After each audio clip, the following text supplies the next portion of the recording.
Ay, ingat pre.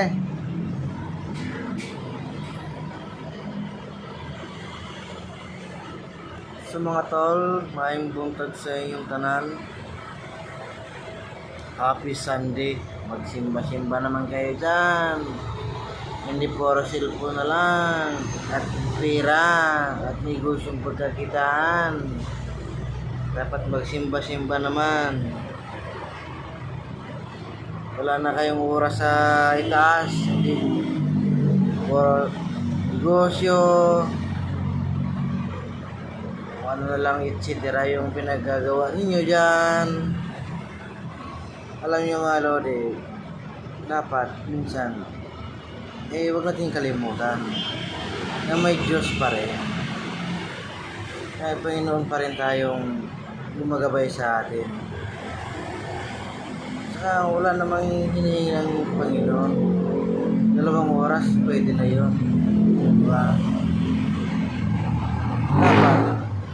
Dapat kahit paano, nabigyan mo natin siya ng halaga. Diba? Ano yung marami kang pera? Wala na tayong time sa Panginoon. Pagdating ng araw, sunog na. Diba? Pag namatay tayo, hindi naman yung nadala yung pera sa itaas. Alam mo mga lodi, ang hirap sa ating mga Pilipino.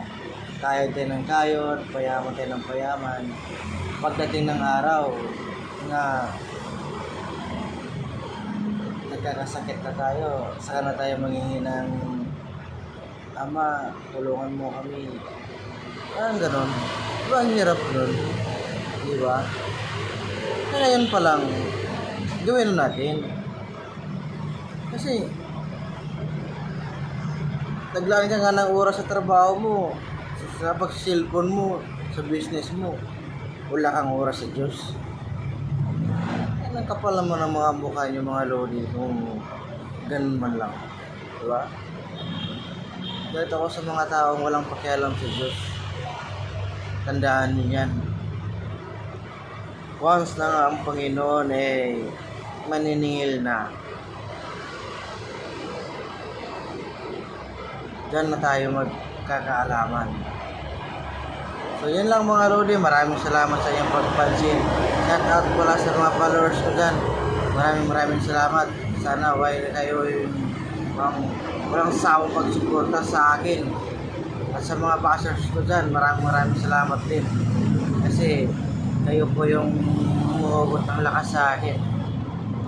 Kaya tuloy-tuloy lang tayo. Bawat isa sa atin dapat may tiwala. Huwag tayo magsisira-siraan. Kasi walang maganda yan. Walang may dudulot yan nga maganda sa atin mga lodi. Dapat suporta yung kailangan sa bawat isa sa atin. So yun lang mga lodi. Maraming salamat.